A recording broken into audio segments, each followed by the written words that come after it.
You're listening to Marketplace Weekend from APM. I'm Lizzie O'Leary. Puerto Rico's story right now is about a government without enough money. But what about a government that just gave people money? It's an idea called universal basic income, and it's exactly what it sounds like. Money for everyone, rich or poor, whether or not you're working. It's one of those weird things that has fans who are both socialists and fans on the economic right. Milton Friedman was a proponent, for example. It's in vogue right now in Silicon Valley and a couple of other places. And Paula Dwyer is a columnist at Bloomberg View, and she's written about UBI. Paula, lay out for me where we're seeing universal basic income be studied right now. They're popping up everywhere, less so in the United States, more so in Europe. There's one that's going to take place very soon, or a referendum take place very soon in Switzerland. So the idea there is that every citizen would get $2,600 a month.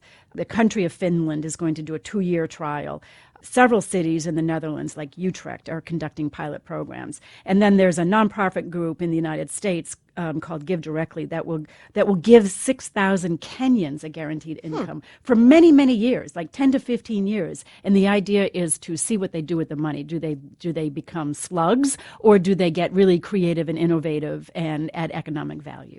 Because one of the theories behind this that has been written about a little bit is if you have direct cash income coming toward you, you're less likely to take a BS job and do something, I don't know, more of a calling or maybe more kind of productive in society writ large, yeah? That would seem to be correct, except that in the 1970s, Canada had an experiment with this. And one researcher looked at what people did with that money, and she found out that people were healthier, more productive, more likely to finish high school. And the only people who really slacked off, if you want to call it that, were women who had a baby. They actually left the workforce for just a little bit longer, and then they went back to work. But we don't have enough data, really, and that's what all these experiments are about. Could this work in the United States? Well, I'll tell you why I've become a fan. Okay.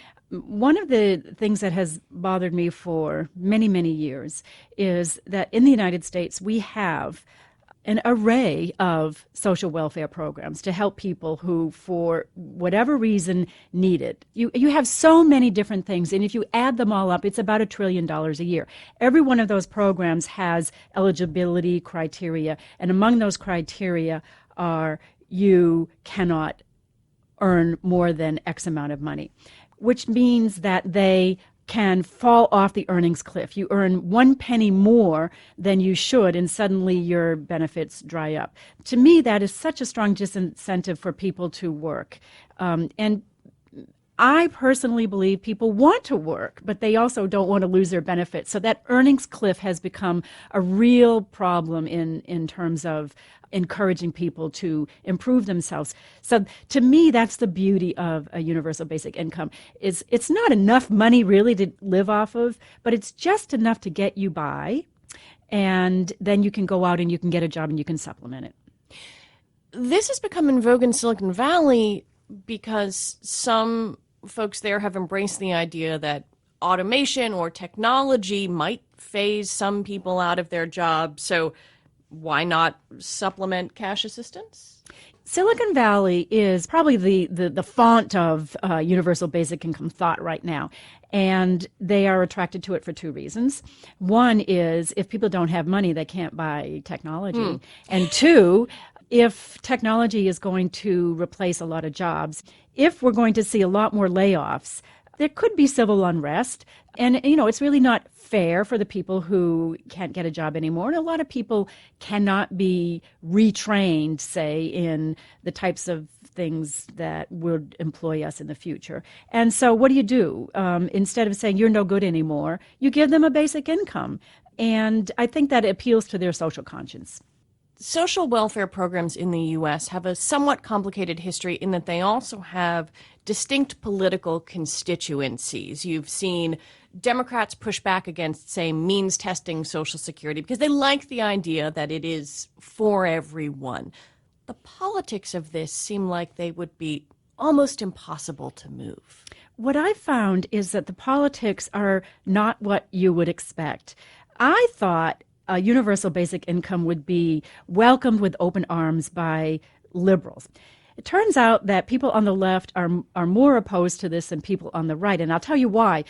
There is a social welfare lobby, and they want to see what have been working for all their lives continued. I mean, it's a basic human instinct.